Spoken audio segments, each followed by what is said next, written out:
Hi guys, good morning. Magre-react lang tayo guys sa nangyayaring final sa PBA. Ayan, game 4 bali 3-1 na yung San Miguel, tapos 1-3 yung Token Tex. Isang panalo na lang, champion na yung San Miguel. Nagkakaroon kasi guys ng mga attitude yung mga player. Sa akin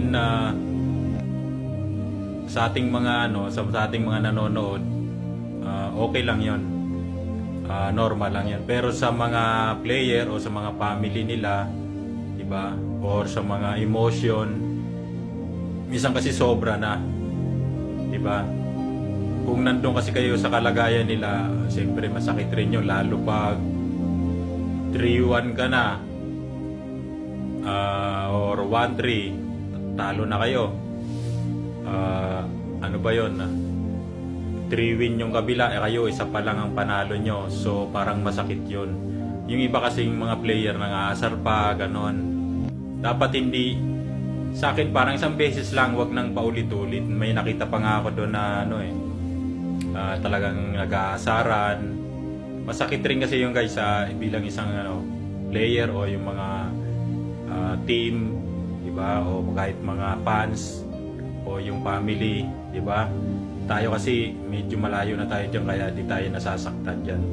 May mga player kasi minsan na lumalagpas na yung pagiging nila, professional, nagiging unprofessional na sila, di ba? Although yung liga naman ng PBA parang yan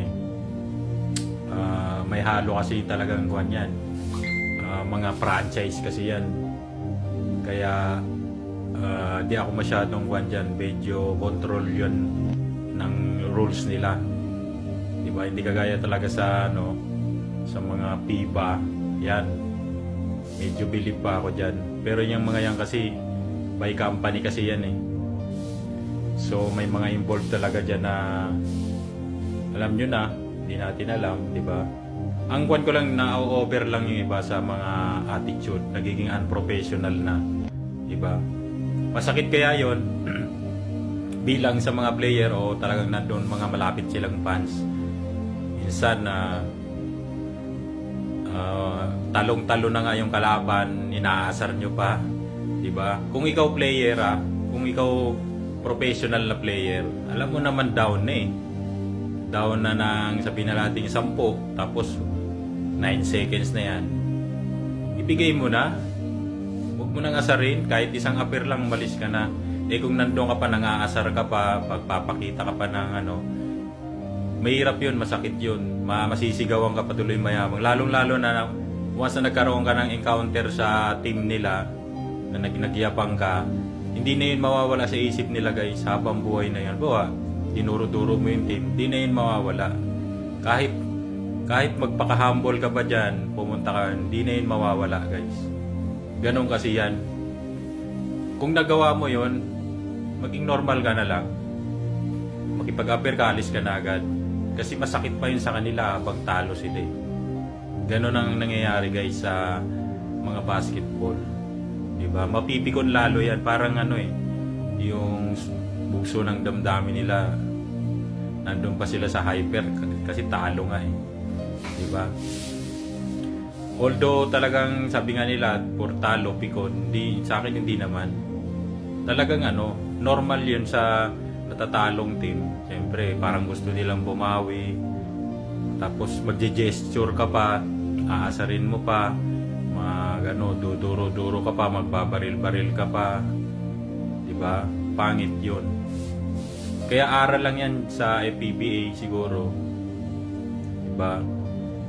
Aral yan, kaya tingnan nyo yung ibang ayaw na manood ng PBA kasi yung mga player nga hindi na didisiplina.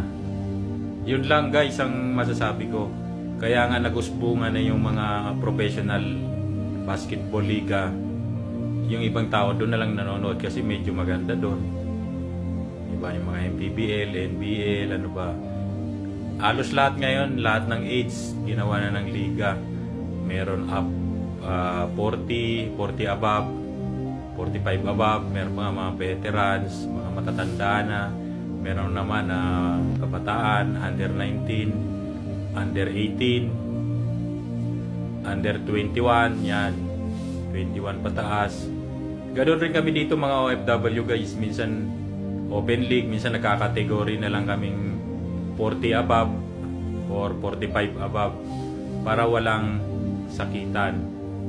Kasi yung minsan pag naghalo-halo yung matanda at bata, minsan iba na kasi yung laro ng bata, iba rin ang laro ng matanda. So minsan kinakategory na lang nila. Yun lang guys masasabi ko sa lesson sa basketball. Lalong-lalo na sa PBA. Yun lang, bye-bye.